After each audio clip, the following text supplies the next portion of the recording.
आप देख रहे हैं देश लाइव, देश की आवाज। आदाब, नमस्कार, सत श्री अकाल। देश लाइव में आपका स्वागत है। मैं हूं सहल कुरैशी। 21 साल के बाद भी बिल्किस बानो की कानूनी लड़ाई अब भी जारी है। बिल्किस बानो एक गर्भवती महिला 21 साल की थी। उनके साथ में बलात्कार किया गया, उनके परिवार के 7 लोगों की हत्या कर दी गई। 21 साल तक बिल्किस बानो उन दोषियों को, उन आरोपियों को, पहले तो उन आरोपियों को दोषी साबित करने की लड़ाई लड़ती रही। फिर जब वो दोषित साबित हो गए तो उसके बाद उनको सजा दिलाने के लिए लड़ाई लड़ी गई।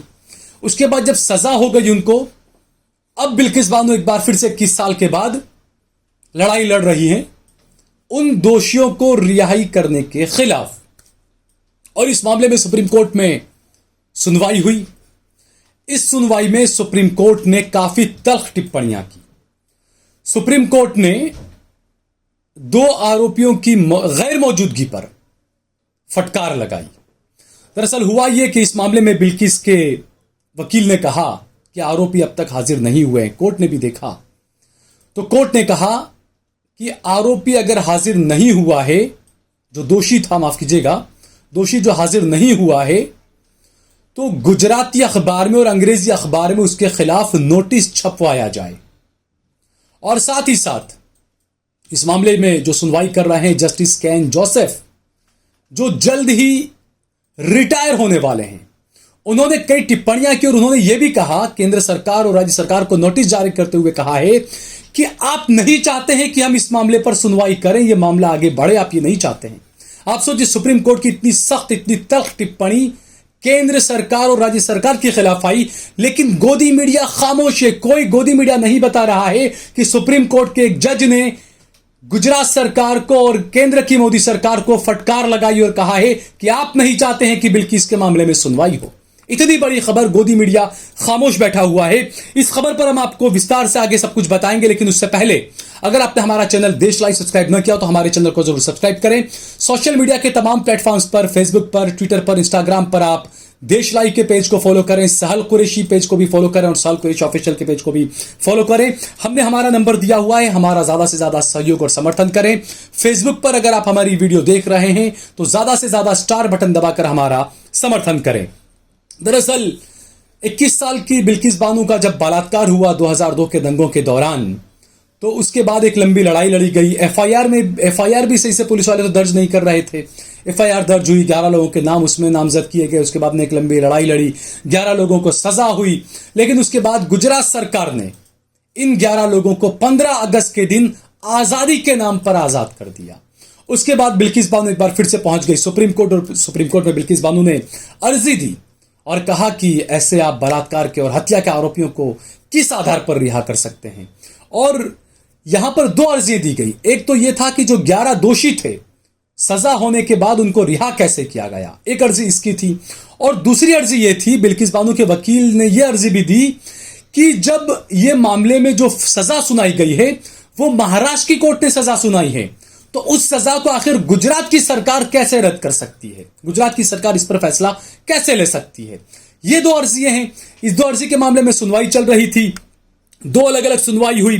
कोर्ट ने मई में कहा था कि दोषियों की रिहाई पर फैसला गुजरात सरकार करेगी। यह कैसे हो सकता है? बिल्किस बानो ने यह अर्जी दी थी और दोबारा कोर्ट इस पर विचार कर रही है, उन्होंने कहा। और उसके बाद 9 मई को दोषियों की रिहाई के खिलाफ दी गई बिल्किस की अर्जी पर सुनवाई हुई। इस दौरान एक दोषी गैर मौजूद रहा और उसके वकील ने कहा कि उसके मुवक्किल को अभी तक नोटिस नहीं मिला है। और जब उसके घर वालों से पूछा गया तो उसके घर वालों ने कहा कि हमें नहीं पता वो कहां है। उसके फोन पर कॉल किया गया तो कहा हमें नहीं पता, फोन भी उसका स्विच ऑफ आ रहा है, पता ही नहीं चल रहा दोषी कहां है। तो इस मामले में बिल्किस की जो वकील है उन्होंने कहा कि कोर्ट ये तय करे कि जो आरोपी हैं उनकी दोबारा गिरफ्तारी हो, वारंट जारी किया जाए। और दूसरा ये कि जो तमाम जितने भी आरोपी, माफ कीजिएगा, आरोपी तो क्या, दोषी हैं ये लोग, तो जितने भी दोषी हैं उनको हर हफ्ते पुलिस थाने में बुलाया जाए। ये 2 अपीलें की है, 2 मांगे जो है वो सुप्रीम कोर्ट के सामने रखी है। लेकिन इसकी सुनवाई के लिए जब 9 मई की तारीख तय की गई थी और पिछली सुनवाई में जस्टिस केएम जोसेफ ने केंद्र और राज्य सरकार को फटकार भी लगाई थी। जस्टिस जोसेफ ने जो टिप्पणियां की है वो काफी तल्ख है। वो मैं आपको बताता हूं क्या कुछ कहा है जस्टिस केएम जोसेफ ने। जस्टिस जोसेफ ने केंद्र और राज्य सरकार को फटकार लगाई। जस्टिस जोसेफ ने कहा था कि आप चाहते ही नहीं हैं कि कोई कोर्ट इस मामले पर सुनवाई करे। जस्टिस केम जोसेफ ने कहा था कि 16 जून को मैं रिटायर हो रहा हूं, उस दौरान मैं छुट्टी पर रहूंगा और इसीलिए मेरा आखिरी वर्किंग डे 19 मई है।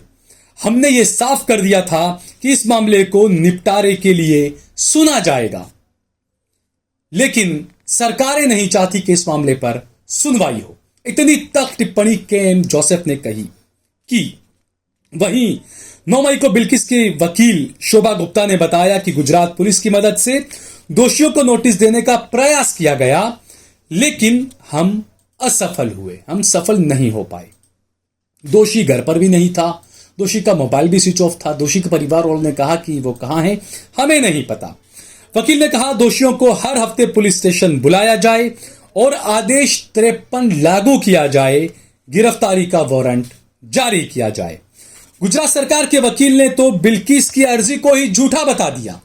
गुजरात सरकार के वकील ने कहा कि बिल्किस ने जो हलफनामा दिया है वो झूठा है, तमाम दोषियों को नोटिस नहीं दिया गया है, कुछ कुछ को ही दिया गया है। यह कहा था गुजरात सरकार के वकील ने। यानी कि यहां पर यह साफ एक बार फिर देखा जा रहा है कि जो दोषी हैं, जो बलात्कारी हैं, जो हत्यारे हैं, सरकारें उनकी पैरवी कर रही है। यह साफ नजर आ रहा है। गुजरात सरकार के वकील ने जो बातें कही है वो तो यही हुआ कि आप बलात्कारियों को बचा रहे हैं, आप हथियारों को बचा रहे हैं। और फिर वकील ने जब ये कहा तो फिर बिल्किस के वकील ने कहा कि जितने भी आरोपी हैं उन सभी को ईमेल के जरिए नोटिस दे दिया गया था। उसके बाद जो कुछ हुआ तो कोर्ट ने कहा कि आप अब गुजराती अखबार में और एक अंग्रेजी अखबार में नोटिस छपवाएं, जिसके नाम का ये नोटिस है उसको नोटिस दिया जाए। आपको बता दें कि 9 महीने की गर्भवती, माफ कीजिएगा, हाँ जी पैच, आपको बता दें कि 2002 में जब यह कांड हुआ था उस वक्त बिल्किस बानो गर्भवती थी। उनके साथ में बलात्कार किया गया, सामूहिक बलात्कार किया गया था और उनके परिवार के 7 सदस्यों की हत्या कर दी गई थी। और इसी मामले में कोर्ट ने एक और तल्ख टिप्पणी की। कोर्ट ने कहा यह एक समुदाय और समाज के खिलाफ अपराध है। आप सेब को संतरा कैसे कह सकते हैं? आप सोचिए कितनी खतरनाक टिप्पणी है ये सुप्रीम कोर्ट की कि आप सेब को संतरा कैसे कह सकते हैं। ये एक समुदाय और समाज के खिलाफ अपराध है। आप अपनी शक्ति और विवेक का इस्तेमाल जनता की भलाई के लिए करें। दोषियों को रिहा करके आप समाज में किस तरह का संदेश देने की कोशिश कर रहे हैं, आप क्या संदेश देना चाहते हैं, ये आप कोर्ट को बताएं।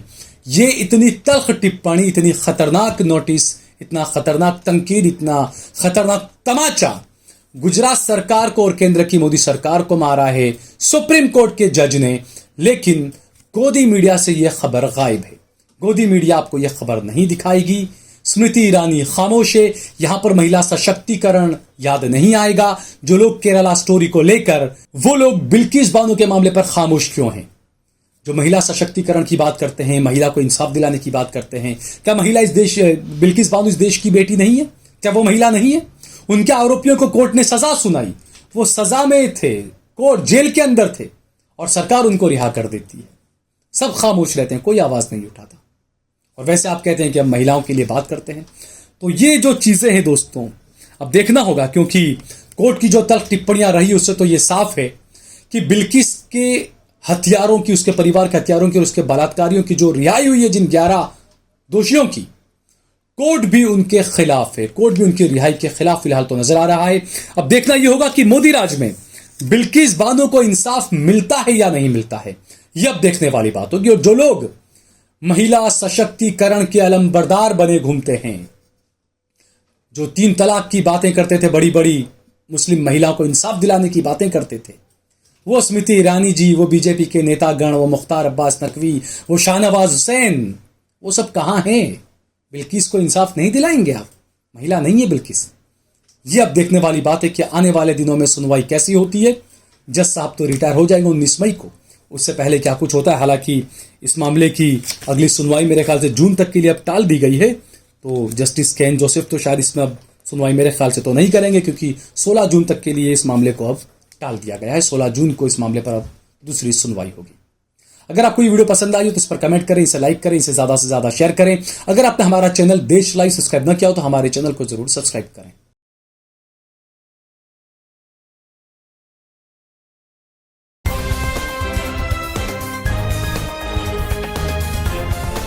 देश और दुनिया की तमाम छोटी और बड़ी खबरों के लिए हमारे चैनल को सब्सक्राइब करना न भूलें और बेल का बटन जरूर दबाएं।